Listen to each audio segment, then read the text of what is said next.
They ask you questions, give them answers. You on the show to spill the truth, no need to lie, cause you wanna look cool, be authentic.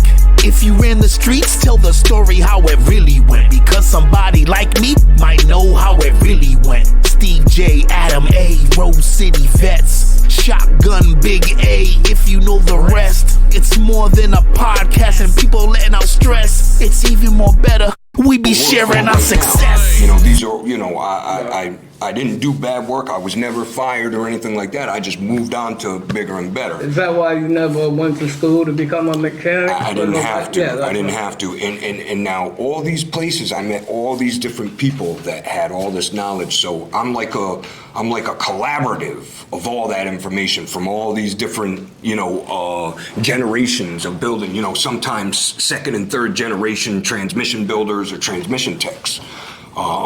I mean, into Massachusetts, Mendon, Massachusetts, Auburn, Massachusetts, North Providence. I mean, the list goes on. And then I owned my own place for about 15 years, you know? Yeah. So, well, so let's get back to what happened. So I'm working and grinding. This is your fucking show, I'm This is crazy. I didn't want to, you know, come off subject. It's easy to come off subject with me because there's just so much. I mean, so I'm living in Lisbon, and I don't know. What age are you now? I'm about 18 years old. I'm probably just turning 18. Okay. And you know, I got a taste of the good life. I'm working for what I want. You know what I'm saying? I left the turning my head, you know, looking over my shoulder life behind. Yeah.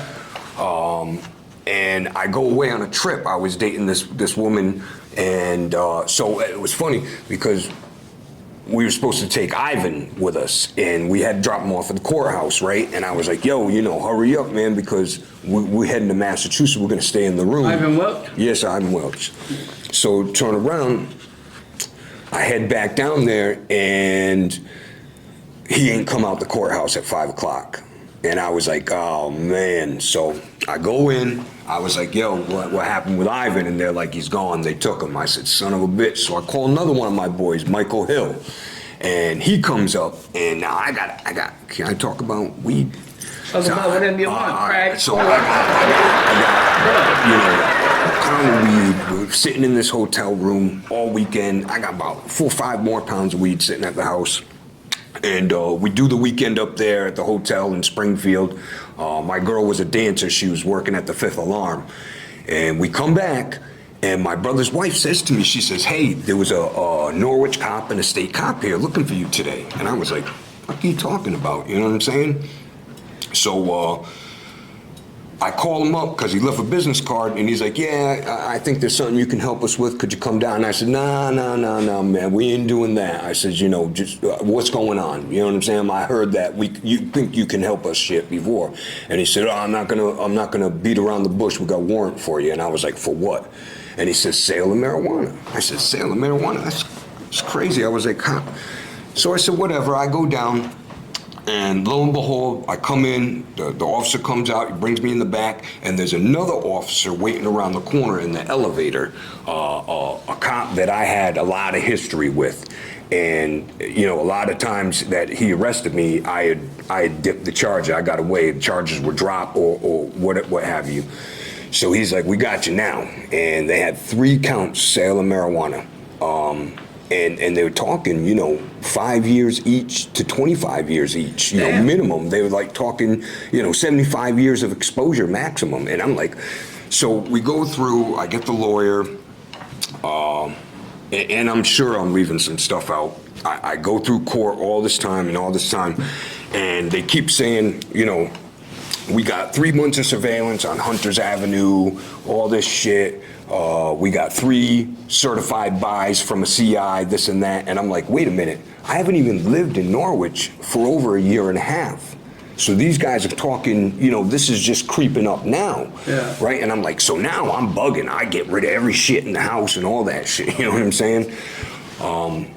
And so that was, I ended up going to Montville when it was Montville, Rogowski. And I'm like, I don't know, almost 18 years old, and I ain't never been to jail before. This shit was crazy. So you went to prison at 17? Yeah. Well, I don't know if you call Rogowski prison, but but that's your first county. Yeah. And the crazy thing is when I hit the dorm, I see all my boys I ain't seen in a minute, and I'm like, oh shit, no, this ain't cool. You know, at this point, I know that like this is not where I want to be. You know what I'm saying? I'm not trying to follow this path.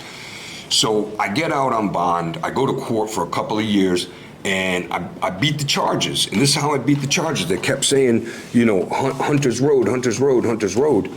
Well, I lived on Hunter's Avenue. So where was your surveillance coming from? You know what I'm saying? I mean, you know, who y'all fooling? I mean, they said they did it. They writing stuff down. There's no way. There's no way. So, you know, that was my first stint, and that gave me my 227. How long did you do on that one? 3 days. 3 days. 3 days, and that was it? Yeah, after that, man, it took me almost 30 years to ever go back. You know? And then I did 6 months for driving under suspension. Well, it was a failure to appear on driving on suspension.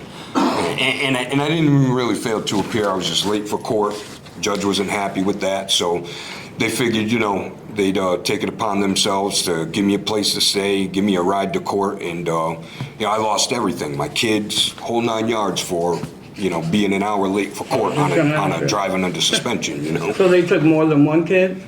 Well, they didn't take my kids. My oldest went to live with my mother, and my youngest went to live with his maternal grandparents. Okay. That's how did that make you feel? It's one of the most horrible experiences. What are you going to do, you know? I mean, listen, you know what? I do not corner the market on hardship, man. Yeah. Any of the decisions, whether they were good or bad, in the end, whatever the result was, I only had myself to blame. You know, in 25 years, I've done a lot of aging, and I didn't do a lot of growing. The majority of the growing I did in the last 25 years, in the last 5 years, you know.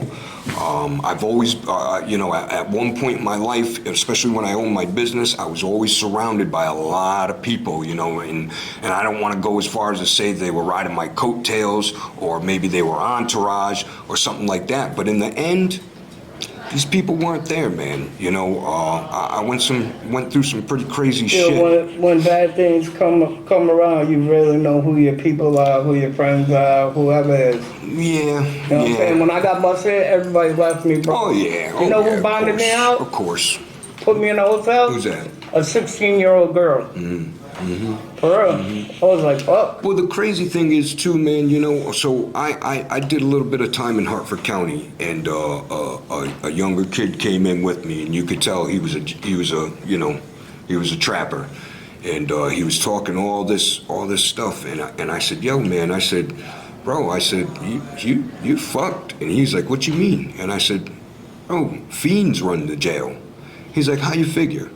And I said, well, when fiends go to jail, I said, their family's happy because they ain't getting high, they ain't doing this, so they sending them commissary. These dudes got money, they know they're gonna do better.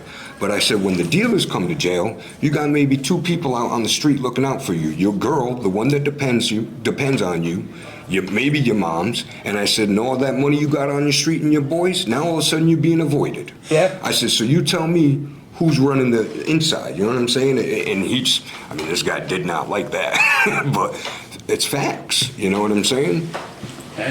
So how much time did you do in Hartford? I did 6 months in Hartford. So lifetime, I've done 1 year and 3 days. 3 days in Rogowski, 6 months in Corrigan, 6 months in Hartford. What color lipstick did you put on your lips? Yeah.